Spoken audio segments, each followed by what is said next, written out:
আসসালামু আলাইকুম ভিউয়ার্স, আজকে আমাদের মুরগির বয়স এগুলো বয়স হচ্ছে আজকে 18 দিন।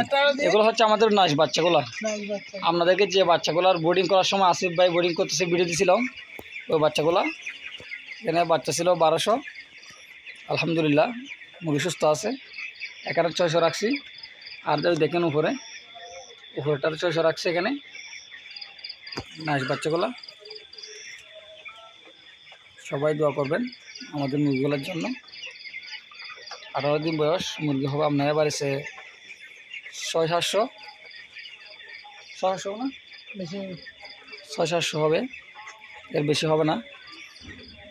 এটা হচ্ছে আসিফ ভাই, আমাদের প্রান্তিক কামের আসিফ ভাই। এটা দেখেন কি সুন্দর হাসি, দেখছেন? মাশাআল্লাহ, মুরগি সুস্থ আছে সেজন্য খুব সুন্দর সুন্দর হাসি মারতেছে। দেখি আল্লাহ কি করে। সুস্থ আছে, মুরগির রেটটা নাই এখন বলছে মুরগি রেট নাই, সেজন্য নাকি কান্না করবে একটু পর। আবার আপনারা সবাই দোয়া করবেন প্রান্তিক কামের আসিফ ভাইয়ের জন্য।